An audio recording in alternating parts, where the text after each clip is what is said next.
आज बाबा साहेब का परिनिर्वाण दिवस है। सिंबल ऑफ नॉलेज, आधुनिक भारत के निर्माता, महिलाओं के मुक्तिदाता, इस देश के 90% शोषित वंचितों के मुक्तिदाता बाबा साहेब का आज परिनिर्वाण दिवस है। परिनिर्वाण दी है, पूरा देश उनको नमन कर रहा है, बोधिसत्व को नमन कर रहा है। सम्राट अशोक का भारत, संविधान का भारत, इक्वालिटी, फ्रेटर्निटी और समानता का भारत बने। आज इस देश का शायद ही कोई नागरिक होगा जो बाबा साहेब के विजन, बाबा साहेब के संविधान का लाभार्थी नहीं होगा। सोचिए, आप एसपी, डीएम, कलेक्टर, चपरासी बनते हैं, बिजनेसमैन बनते हैं, आज सबको बराबर का मौका है, तो वो बाबा साहेब की सोच है, उनकी दूरदर्शिता है, उनका विजन है। और भारत में कुछ मुट्ठी भर जातिवादी, मनुवादी जरूर उनकी मूर्ति तोड़ते हैं, लेकिन दुनिया भर के स्कूल, कॉलेज, यूनिवर्सिटी में उनकी मूर्तियां लग रही है, क्योंकि वो सिंबल ऑफ नॉलेज भी हैं। वो सबसे बड़े इकोनॉमिस्ट हैं, वो सबसे बड़े राजनीतिक वैज्ञानिक हैं और आधुनिक भारत के निर्माता भी हैं। तो सत सत नमन आपके परिनिर्वाण दिवस पर बाबा साहब। आप थे तो हम हैं, आपका संविधान रहेगा तो हम जैसे हजारों लोगों की जिंदगी, लाखों करोड़ों की जिंदगी का मार्ग, जीवन बेहतर होगा। लेकिन सोचिए, इसी देश में आज भी प्राइवेट सेक्टर का किस तरह बोलबाला है। अफरा तफरी का माहौल है। एयरपोर्ट पर ऐसे लग रहा है जैसे मातम है। अमीर लोग हैं ये लोग, middle class, upper middle class, लेकिन अभी भी इनके मुंह से आवाज नहीं फूट रही है। इंडिगो ने अपने फ्लाइट परिचालन को बंद कर दिया था। आज भी 1000 फ्लाइट कैंसिल हुई है। दरअसल इंडिगो का 75% भारत के एविएशन सेक्टर पर कब्जा हो चुका है और भारत सरकार ने एक नियम बनाया। पायलट इसके लिए लड़ाई लड़ रहे थे, भारत सरकार ने नहीं बनाया। पहले पायलटों ने प्रदर्शन किया, फिर वो कोर्ट गए। वो अपने लिए 2 घंटा और ज़्यादा रेस्ट चाहते हैं। सप्ताह में उनको 36 घंटे का से बदले 38 घंटे का रेस्ट मिले, और साथ ही उनके नाइट शिफ्ट जो है वो वीकेंड में 2 ही दिन हो।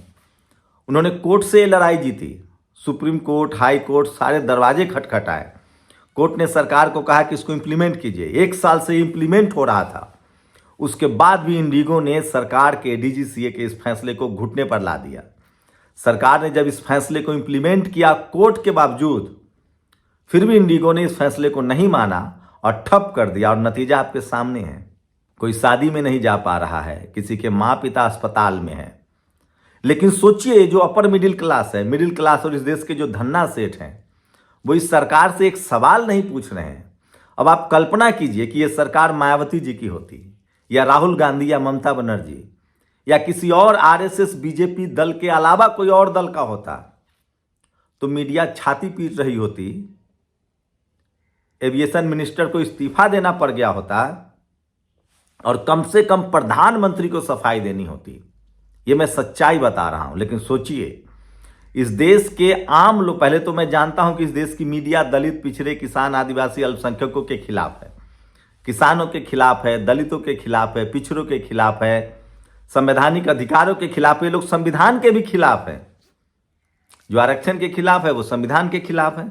लेकिन ये जो जहाज चढ़ने वाले जो अपर क्लास, मिडिल क्लास है, अपर क्लास है, मिडिल क्लास है, ये लोग तो ज्यादातर जनरल कैटेगरी के लोग हैं। इनकी दुख तकलीफ को भी ये नहीं दिखा रहे हैं। मतलब जब सरकार की बारी आएगी, जब सरकार का हित और उनके अपनी जाति का भी हित आएगा, तो वो अपनी जाति का हित छोड़ देंगे। इतना ज्यादा गुलाम हो चुके हैं इस देश की मीडिया सरकार के। बदले में आपको क्या परोसा जा रहा है? वाहवाही। पुतिन, अरे पुतिन अपने दौरे पर आए हैं। ठीक कहा अखिलेश यादव ने कि पुतिन भारत आए हैं, अपना माल बेचने आए हैं। वो भारत से 10 लाख लोगों को वहां मजदूर ले जाना चाहते हैं।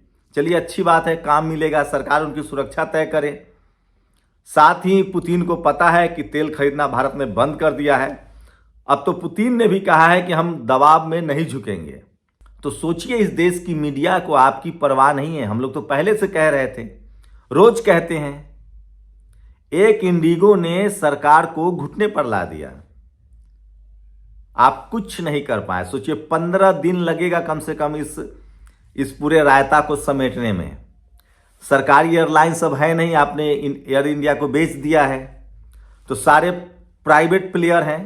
अब सोचिए वो प्राइवेट प्लेयर क्या कर रहे हैं।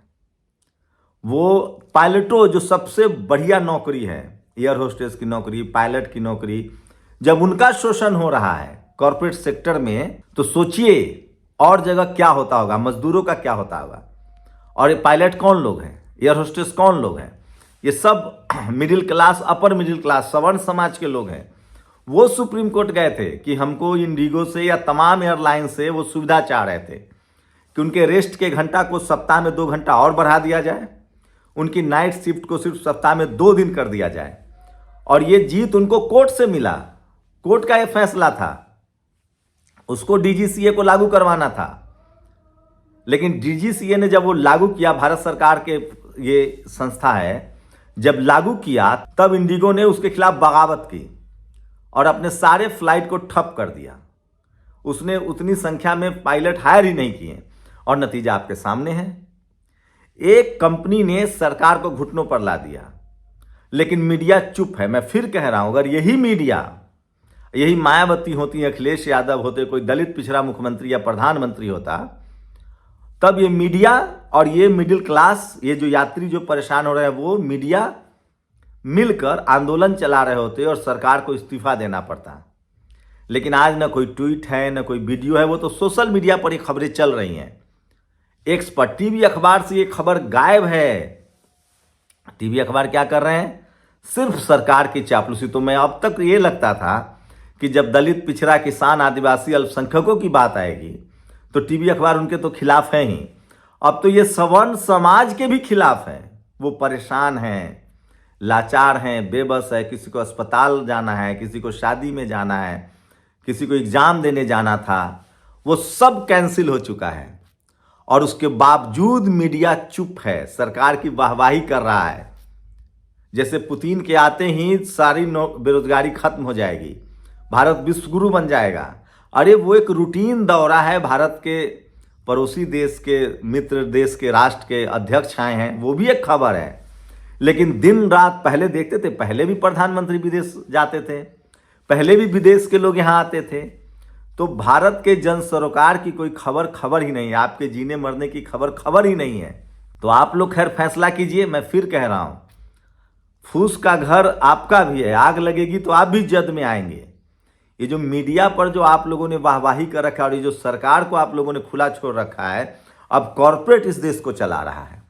और इसीलिए संसद में धर्मेंद्र यादव, जो सपा के सांसद, उन्होंने कहा कि कम से कम SC ST OBC को कॉर्पोरेट में भी रिजर्वेशन मिलना चाहिए। उन्होंने एक प्राइवेट बिल पेश किया है। सोचिए, ये है कॉर्पोरेट कंपनियों की ताकत, सरकार को घुटने पर ला दिया। ये है मोनोपोली। सोचिए, एविएशन में मोनोपोली है। मान लीजिए मोबाइल वाली बात कीजिए, अब मोबाइल में एयरटेल और इनका मोनोपोली हो गया है, जियो का, अंबानी का। एक दिन में चाहे तो जियो इस देश के नेटवर्क को, इंटरनेट को ठप कर सकता है, मोबाइल को ठप कर सकता है, क्योंकि BSNL बर्बाद कर दिया। अब सिर्फ एयरटेल है या जियो है, अब वो जो चाहे, उन्होंने महीना 28 दिन का कर दिया है। उनकी जो मोनोपोली हो, जितना पैसा चाहे लेंगे, आपको देना पड़ेगा अगर आपको सेवा लेना है। ये एविएशन सेक्टर में वही हुआ।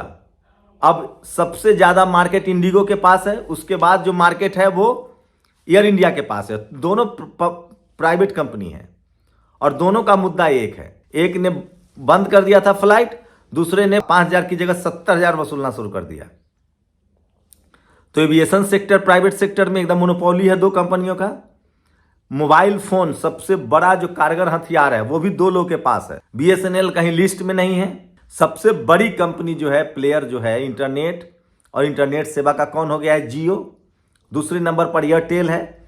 दोनों चाहे तो ठप, कोई एक चाहे तो ठप कर सकता है। इससे अच्छा तो स्टारलिंक आ जाता, एलन मस्क का। कुछ तो नए प्लेयर्स को लाइए। यही हुआ था, जो 2G घोटाला कहा गया था, उस समय ये राजा दलित समाज के थे, मंत्री थे, उन्होंने प्राइवेट प्लेयर लाए थे। 6-7 बड़ी कंपनियों का टेंडर मिला था और सस्ता हुआ था चीजें। तो जब एक कंपनी का बोलबाला होगा तो आप देख लीजिए। उसी तरह से एनर्जी में हो रहा है, बिजली में। देश की सारी एनर्जी, बिजली जो संयंत्र हैं, वो अडानी को दिए जा रहे हैं। तो जब एक ही कंपनी की मोनोपोली होगी ना, तो वो ठप, जिस दिन अडानी को मन होगा, बिजली ठप कर देगा। कोयला वाली बिजली उसकी, पवन वाली बिजली उसकी, सोलर पावर वाली बिजली उसकी। इतना ही नहीं, एयरपोर्ट में भी अडानी का मोनोपोली है। सरकार कुछ करना चाहेगी, वो सारा एयरपोर्ट ठप कर देगा। तो प्राइवेट सेक्टर देश के लिए, राष्ट्रवाद के लिए बड़ा खतरनाक है, और ये हमने देख लिया। इंडिगो ने एक दिन में ठप कर दिया, और सबसे मजबूत प्रधानमंत्री होने का दावा करने वाले नरेंद्र मोदी का अब तक एक ट्वीट भी नहीं आया है। आप लगे रहिए हिंदू मुस्लिम में। सोचिए, एक इंडिगो ने सरकार को घुटने पर ला दिया है, और सरकार कुछ नहीं बोल सकते। और हम लोग बोलेंगे तो कहेगा कि हम लोग सरकार से, अरे सरकार से सवाल पूछते हैं जनता के हितों के लिए। कोहराम मचा हुआ है पूरे देश में, और ये सब अमीर लोग हैं। हम लोग नहीं कह रहे, ये गरीब लोग नहीं है, दलित पिछड़े नहीं है। तो ये कंपनी के वर्चस्व का क्या नतीजा होता है, ये आप देख सकते हैं। मैं इसलिए कह रहा हूं कि सोशल मीडिया ही सच्चा मीडिया है, सोशल मीडिया ही बहुजन मीडिया है। इसलिए सावधान रहिए, सतर्क रहिए। और इसीलिए मैं कह रहा हूं कि सरकारी कंपनी बहुत ज़रूरी है। LIC सरकारी कंपनी है, सोचिए रीढ़ है भारत की। और आपको बताऊं, LIC एक ऐसी जगह है जहां सबसे ज़्यादा डाइवर्सिटी है, सबसे ज़्यादा दलित पिछड़े नौकरी करते हैं, इसलिए वो सबसे बेहतर स्थिति में है। देश का नारा जय जवान जय किसान जय संविधान होना चाहिए। संविधान को लेकर कोई पक्ष विपक्ष नहीं होना चाहिए, सब एक तरफ एक मत होना चाहिए। संविधान सिर्फ किताब नहीं, बुनियाद भी है। एक लोकतंत्र के लिए सबसे दुखद बात यह है कि संसद में संविधान को बचाने पर बहस हो रही है, जबकि संविधान के हिसाब से देश को आगे बढ़ने की चर्चा होनी चाहिए। संविधान पर संकट आना दरअसल लोकतंत्र पर संकट छाना है। जो संविधान को कमजोर करना चाहते हैं वो लोकतंत्र को कमजोर करना चाहते हैं। अखिलेश यादव ने कहा है कि संविधान ही हमारा सबसे बड़ा ग्रंथ है। शुक्रिया अखिलेश यादव। मायावती जी ने आज बाबा साहब के मौके के परिनिर्वाण दिवस पर उनको श्रद्धा सुमन अर्पित किया है, और एक बड़ा प्रेस रिलीज उन्होंने जारी किया है। तो आज पूरे देश में बाबा साहब को नमन किया जा रहा है, याद किया जा रहा है। और सोचिए, बाबा साहब न होते तो हम सब न होते। और ये तमाम खबरें जो हैं वो सोशल मीडिया पर वायरल है। तो प्राइवेट कंपनी ने किस तरह से सरकार को घुटनों पर ला दिया, इसका आप अंदाजा लगा सकते हैं। और मैं लगातार इसी तरह की खबरें आपको बताता रहता हूं। तो सोचिए, ये तमाम बड़ी खबरें हैं, और आज देश भर में, दुनिया भर में बाबा साहब के संविधान निर्माता के परिनिर्वाण दिवस को लेकर लोग लंदन जाने का किराया 21,000 रुपये है, और मुंबई से झारखंड या दिल्ली से झारखंड जाने का किराया 60,000 रुपये है। तो ये है ताकत, मार्केट की ताकत है। तो प्राइवेट कंपनियों की मोनोपोली है, चाहे इंटरनेट हो, टेलीफोन हो, एविएशन सेक्टर हो, हवाई क्षेत्र हो, या बिजली का क्षेत्र हो। ट्रांसपोर्ट में भी उनको घुसाया जा रहा है, रेलवे भी उनके हवाले कल कर दिया जाएगा। तो मैं फिर कह रहा हूं, प्राइवेट कंपनियों का दरदस आपने चाबुक देख लिया, और किस पर चला ये चाबुक? अमीर लोगों पर।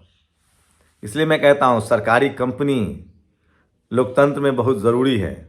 आज एयर इंडिया होता अपना तो सरकार आपकी मदद कर रहा होता, और आज ये हिम्मत गुस्ताखी नहीं करता। और सोचिए, जब पायलटों का शोषण हो सकता है, एयर होस्टेस का शोषण हो सकता है प्राइवेट कंपनियों में, तो बाकी लोगों का क्या होगा? और इसीलिए बहुजनों की भागीदारी बहुत ज़रूरी है प्राइवेट सेक्टर में। इसलिए धर्मेंद्र यादव जो समाजवादी पार्टी के सांसद हैं, उन्होंने एक बड़ा बिल पेश किया है, प्राइवेट बिल लाया है कि प्राइवेट सेक्टर में भी आरक्षण मिले। वहीं यूपी में UPPSC का एक रिजल्ट आया है। सोचिए, उसमें जो SC ST OBC के लोग हैं उनको सिर्फ 40% लगभग सीटों पर सीमित कर दिया गया है। 10% EBS को 10% मिला है, और जनरल को 50% सीटें मिली हैं। ये भी बड़ी खबर है, इस पर विस्तार से हम लोग अपडेट ले रहे हैं। पूरी खबर हम विस्तार से आपको बताएंगे। लेकिन आज बाबा साहब के परिनिर्वाण दिवस पर उनको सत सत नमन। बाबा साहब न होते तो हम सब न होते, आप थे तो हम हैं, ये संविधान है। शुक्रिया। दस्तक की आपसे गुजारिश है कि अगर इसको बचाना चाहते हैं तो नेशनल दस्तक को सब्सक्राइब करने के लिए रेड कलर के सब्सक्राइब बटन को दबाएं, फिर बेल आइकन की घंटी दबाएं। नेशनल दस्तक को बचाने के लिए बहुत जरूरी है कि हर खबर को शेयर करें, लाइक करें, कमेंट जरूर करें।